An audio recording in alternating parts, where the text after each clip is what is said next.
Assalamu alaikum warahmatullahi wabarakatuh. Hope you're doing well. So, we are continuing on Shakespeare's Julius Caesar play, one of my favorite figures in history. I love Shakespeare.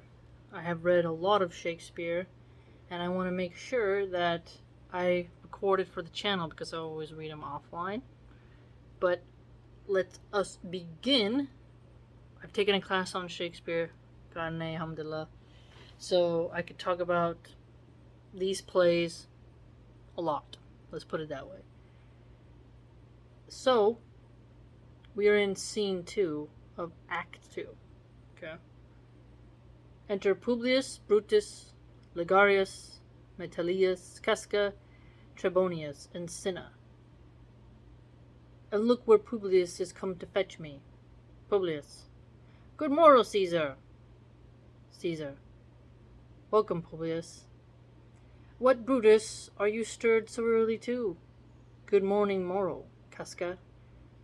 Caius Ligurus, Caesar was ne'er so much your enemy as that same aug which hath made you lean. Was it o'clock? Brutus. Caesar, 'tis stricken 8. Caesar. I thank you for your pains and courtesy. Enter Antony. See, Antony that revels long o' nights is notwithstanding up. Good morrow, Antony. Antony. So too, most noble Caesar. Caesar. Bid them prepare within. I am to blame to be thus waited for. Now Cinna, now Metellus, what? Trebonus? I have an hour's talk in store for you. Remember that you call on me today. Be near me, that I may remember you. Trebonius. Caesar. I will. Aside. And so near will I be, that your best friend shall wish I had been further. Ooh! So if you're not familiar, the asides are like when they're talking to themselves, right? Because remember, the way these plays are, while you say the name, if I had multiple people, I'd have them read it, right? But I'm doing it myself.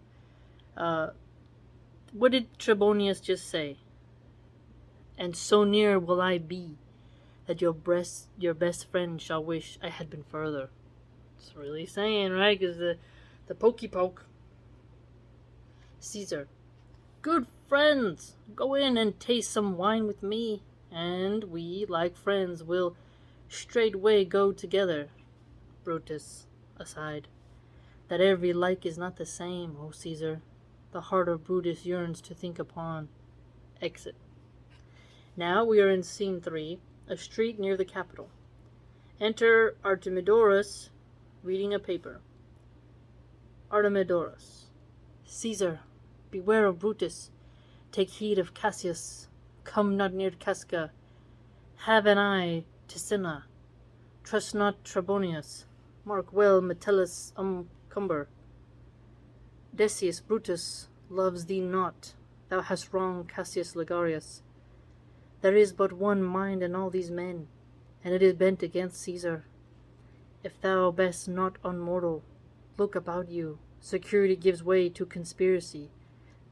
The mighty gods defend thee, thy lover, Artemidorus. Now notice this. Security gives way to conspiracy. They're plots. It's not secure, it's not safe. Here will I stand till Caesar pass along, and as a suitor will I give him this. My heart laments that virtue cannot live out of the teeth of emulation. If thou read this, O Caesar, thou mayest live. If not, the fates which traitors do contrive. So the fates which traitors do contrive. The fates were part of Greek mythology, right? Greek-Roman mythology. So they're contriving this plot, allowing it to be carried out, is what she's arguing. It's a very pretty way to put it, Shakespeare. Okay, the next scene. Another part of the same street before the house of Brutus. Enter Portia and Lucius. Portia. I prithee thee, boy, run to the Senate house. Stay not to answer me, but get thee gone. Why dost thou stay? Lucius. To know my errand, madam. Portia. I would have thee there, and here again, ere I can tell thee what thou shouldest do there. O constancy be strong upon my side. Set a huge mountain between my heart and tongue. I have a man's mind, but a woman's might. How hard it is for women to keep counsel. Art thou here yet? Lucius. Madam, what should I do? Run to the capital, and nothing else, and so return to you, and nothing else? Portia. Yes, bring me word, boy, if thy lord look well, for he went sickly forth. And take good note what Caesar doth, what suitors press to him. Hark, boy! What noise is that? Lucius. I hear none, madam. Portia. Prithee, listen well. I hear a bustling rumour, like a fray, and the wind brings it from the capital. Lucius. Sooth, madam, I hear nothing. Enter soothsayer. Portia. Come hither, fellow. Which way hast thou been? Soothsayer. At mine own house, good lady. What is it o'clock? About the 9th hour, lady. Is Caesar yet gone to the capital? Madam, not yet. I go to take my stand, to see him pass on the capital. Thou hast some suit to Caesar, hast thou not? That I have, lady. It will please Caesar to be so good to Caesar as to hear me. I shall beseech him to befriend himself. Why, knowest thou any harms intent towards him? None that I know will be, much that I fear may chance. Now see the sneakiness here? None that I know will be, much that I hear may chance. So, be versus chance. Good morrow you. Here the street is narrow. The throngs that follow Caesar at his heels, of senators, of praetors, common suitors, will crowd a feeble man almost to death. I'll get me to a place more void, and there speak to great Caesar as he comes along. Portia. I must go in, hey me. How weak I think to the heart of woman is. O Brutus, the heavens speed thee in thine enterprise. To herself. Sure the boy heard me. To Lucius. Brutus hath a suit that Caesar will not grant. Oh, I grow faint. Run, Lucius, and commend me to my lord. Say I am merry, come to me again, and bring me word what he doth say to thee. Exit severally. Okay, well now we're in the 3rd act still, right? Scene 1. Rome, before the Capitol, the Senate sitting above. A crowd of people, among them Artemidorus and the soothsayer. Flourish. Enter Caesar, Brutus, Cassius, Casca Decius, Metellus, Trebonius, Cinna, Antony, Lepidus, Publius, and others. So flourish, kind of like a mixing, right? You could imagine the scene. Caesar, to the soothsayer. The Ides of March are come. Hey, Caesar, but not gone. Ooh. So the Ides of March have come, right? They've arrived. But then the soothsayer says, but not gone. When they gone, Caesar will be gone. Artemidorus. Hail, Caesar, read this schedule. Decius. Trebonius doth desire you to read at your best leisure this humble suit. Artemidorus. Oh, Caesar, read mine first, for mine is a suit that touches Caesar nearer. Read it, great Caesar. Caesar. What touches us ourselves shall be the last severed. Artemidorus. Delay not, Caesar, read it instantly. Caesar. What is the fellow mad? Publius. Sirrah, give place. Cassius. What urge you? Your petitions in the street. Come to the Capitol. Caesar goes up to the Senate house, the rest following. Publius. I wish your enterprise today may thrive. Cassius. What enterprise, Publius? Publius. Fare you well. Advances to Caesar. Brutus. What said Publius Lena? Cassius. He'd wish today our enterprise might thrive. I fear our purpose is discovered. Brutus. Look how he makes to Caesar. Mark him. Cassius. Casca, be sudden, for we fear prevention. Brutus. What shall be done, if this be known? Cassius, O Caesar, never shall turn back, for I will slay myself. Brutus. Cassius, be constant. Publius Linus speaks not of our purposes, for look, he smiles, and Caesar doth not change. Cassius. Trebonius knows his time, for look you, Brutus, he draws Mark Antony out of the way. So look what they did here. Trebonius is leading Mark Antony out of the Senate floor so that he can't help Caesar. Decius. Where is Metellus Cimber? Let him go, and presently prefer his suit to Caesar. Brutus. He is addressed. Press near and second him. Cinna. Casca, you are the first that rears your hand. Casca. Are we all ready? Caesar. What is now amiss? That Caesar and his senate must redress? Metellus.